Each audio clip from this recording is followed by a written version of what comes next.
Hello everyone, Chirag this side and welcome to introduction to pandas. तो 4 question हम already कर चुके हैं, जिसका लिंक ऊपर आई बटन में आ रहा होगा। इवन मैंने अपने डिस्क्रिप्शन बॉक्स में भी डाल रखा है, तो अगर आपने नहीं देखा तो जाकर के फटाफट से देख लो। पूरी प्लेलिस्ट बना रखी है। ऑल्सो प्लेलिस्ट को कर लेना बुकमार्क, ताकि आगे आने वाली वीडियोस को देखने में आसानी हो। और आज हम करेंगे अपना क्वेश्चन नंबर 5, जो कि डेटा सेलेक्टिंग टॉपिक का है। So let's get started.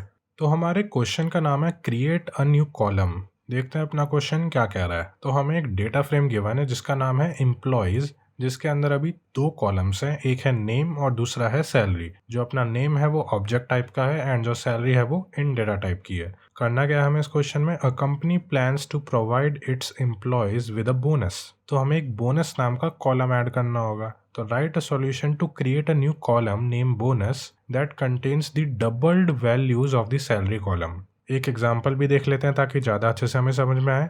जैसे ये हमें डेटा फ्रेम एम्प्लॉयज़ दे रखा है, जिसमें बहुत सारे नेम हमें गिवन है, पाइपर, जॉर्जिया, फिन, और उन सब की सैलरीज हमें गिवन है। तो हमें इसके साइड में एक और कॉलम बनाना है सच दैट सैलरी का डबल होना चाहिए, और उस कॉलम का नाम हम देंगे बोनस। तो आउटपुट में इन्होंने यही कर रखा है, एक बोनस बनाया जिसमें जो भी अपना डेटा है वो सैलरी से डबल है, अपनी कॉरस्पॉन्डिंग सैलरी का डबल है। और राइट साइड में जैसे कि आपको दिख रहा है, इन्होंने एक फंक्शन दे रखा है। सबसे पहले तो पांडास को इंपोर्ट करा है और पीडी नाम से एलियास कर दिया है। उसके बाद इन्होंने एक फंक्शन बना रखा है डेफ लिख कर डेफिनेशन, जिसमें अपना एम्प्लॉयज़ हमें पैरामीटर में पास कर रखा है, जिसका जो डेटा टाइप इन्होंने लिख रखा है पीडी डॉट डेटा फ्रेम, और रिटर्न भी हमें डेटा फ्रेम ही करना है। तो देखो, नया कॉलम बनाना तो बहुत ईजी है। कुछ नहीं, मैं डायरेक्टली यहीं पे लिख सकता हूँ। तो मैं लिखूंगा इधर एम्प्लॉयज़। एम्प्लॉयज़ क्यों लिखा मैंने, क्योंकि वो अपने डेटा फ्रेम का नेम था, तो मैंने लिखा एम्प्लॉयज़। उसके बाद मैं इधर एक स्क्वायर ब्रैकेट लगाऊंगा, और जो हमें कॉलम का नेम लिखना है, जैसे इधर है बोनस, तो मैं लिख दूंगा अंदर बोनस। उसके बाद उसको इक्वेट कर देंगे हम। फिर से लिखूंगा एम्प्लॉयज़, सैलरी का डबल होना चाहिए। तो है ना, सैलरी ऑलरेडी गिवन थी हमें, तो मैंने लिखा सैलरी और बाहर निकल के इनटू 2। तो इतना लिखने से क्या हुआ, एम्प्लॉयज़ डेटा फ्रेम में हमने एक कॉलम बना दिया बोनस नाम का। बाय डिफ़ॉल्ट एक कॉलम बनाता है अगर हम ऐसे लिखते हैं तो। लेकिन जब हमने इतना लिखा स्टार्टिंग में इक्वल टू से पहले, तो अपनी जो कॉलम में वैल्यूज़ थी वो नल थी, या फिर अनडिफाइंड कह सकते हैं हम। उसके बाद हमने उसको इक्वेट किया एम्प्लॉयज़ ऑफ सैलरी इनटू 2 से। तो इसने क्या किया, अपने आप कॉरस्पॉन्डिंग सैलरी जो थी उस रो की, उसको इनटू 2 से मल्टीप्लाई किया एंड बोनस में डाल दिया। अगर बाय डिफ़ॉल्ट अपना बोनस कॉलम ऑलरेडी होता डेटा फ्रेम के अंदर, तो ये ओवरराइट कर देता। लेकिन अपना बोनस नाम का कोई कॉलम नहीं था, तो इसने एक नया कॉलम ही क्रिएट कर दिया जिसका नाम है बोनस, और उसमें सैलरी इनटू 2 करके डाल दिया। अब इसको हम क्या करेंगे, कुछ नहीं, मैं नीचे लिख सकता हूँ रिटर्न। रिटर्न हमें क्या करना है, अपना डेटा फ्रेम रिटर्न करना है, तो सीधा मैं एम्प्लॉयज़ को ही इधर रिटर्न कर दूंगा। अगर एक बार इस सॉल्यूशन को अगर रन करके देखें, तो ये जो केस हमें गिवन था एग्जाम्पल वाला, उसके लिए एक्सेप्ट हो जाना चाहिए।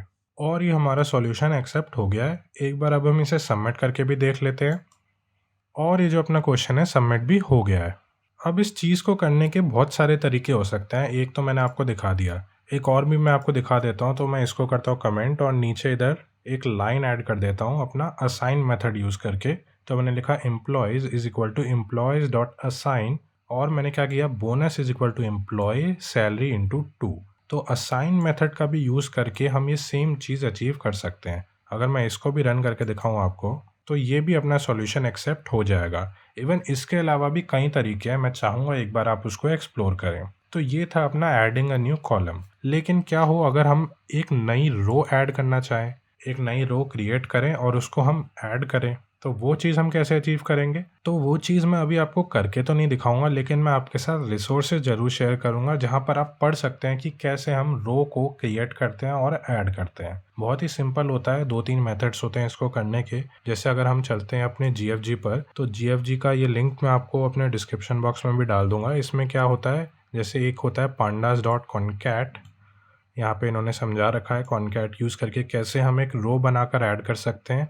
वहीं अगर आप थोड़ा देखोगे तो इधर दे रखा है डेटा फ्रेम डॉट अपेंड, तो अपेंड मेथड का भी यूज़ करके हम एक नई रो ऐड कर सकते हैं। ऑल्सो इसके अलावा हम LOC यानी लॉक, जो हमने पिछले क्वेश्चन में देखा था, उसकी मदद से भी एक नई रो क्रिएट करके अपनी ऐड कर सकते हैं अपने एग्जिस्टिंग डेटा फ्रेम में। तो ये आप एग्जाम्पल्स कुछ पढ़ना। ये एक आर्टिकल है, how to add one row in an existing pandas data frame. तो 3 उन्होंने तरीके बता रखे हैं, तीनों बहुत ही यूज़फुल तरीके हैं। इसको भी आप एक बार पढ़ लेना। तो अभी के लिए इस क्वेश्चन में इतना ही था। आई होप आपको समझ में आया होगा। फिर भी अगर आपको कोई भी डाउट होता है तो आप कमेंट सेक्शन में लिख सकते हैं, एंड अगर वीडियो अच्छी लगी हो तो लाइक ज़रूर करना। अब हम मिलते हैं अपनी अगली वीडियो में एक नए सवाल के साथ, तब तक के लिए गुड बाय।